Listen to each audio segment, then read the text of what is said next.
Moi, voilà, je remercie le Seigneur d'être ici. Si on m'aurait dit il y a 6 mois à l'arrière d'être ici, aujourd'hui, j'aurais jamais cru. Moi, mon témoignage est tout simple. J'ai grandi dans une famille chrétienne, mais ça faisait pas de moi un sauvé. Si le Seigneur il revenait, j'étais perdu. Et moi, tout jeune, j'aimais le Seigneur de tout mon cœur. Il m'avait donné à savoir jouer de la guitare, tout ça. J'ai toujours grandi dans les réunions, j'allais souvent, je regardais les guitaristes, tout ça. J'aimais bien les cantiques, mais sans plus.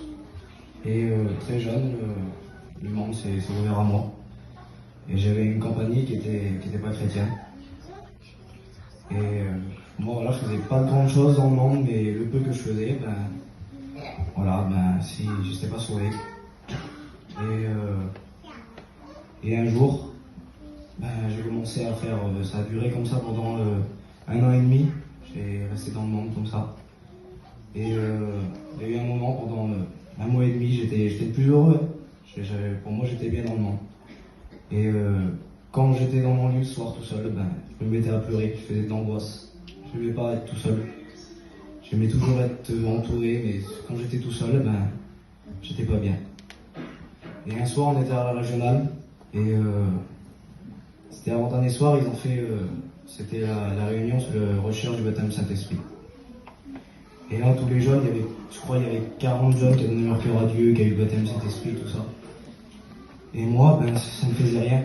Et je me demandais si c'était réellement vrai tout ça, malgré que j'avais toujours connu. Et là, le dernier soir, j'ai voulu mettre au Seigneur à l'épreuve. J'ai dit, si vraiment c'est vrai tout ça, j'ai dit, Seigneur, c'est la dernière réunion de jeunes. Si tu toucheras mon cœur là, et puis si ce ne sera pas comme ça, je ne remettrai plus jamais de ma vie un pied dans une réunion. Et j'étais à quel cœur disposé.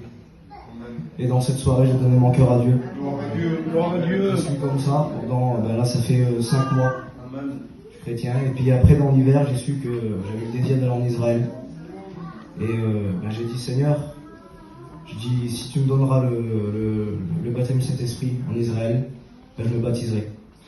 J'entends en Israël, j'ai reçu le baptême du Saint-Esprit. Mais moi, j'ai pas voulu me baptiser comme ça. J'ai dit à Seigneur, maintenant, il n'y a plus rien qui m'empêche de me baptiser.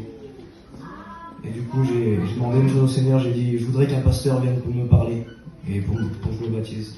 Et pour moi, c'était quand j'allais revenir ici qu'un serviteur allait me parler. Mais le Seigneur n'avait pas prévu comme ça. J'étais dans l'avion, on revenait d'Israël. Et là, un serviteur, il était à l'autre bout de l'avion.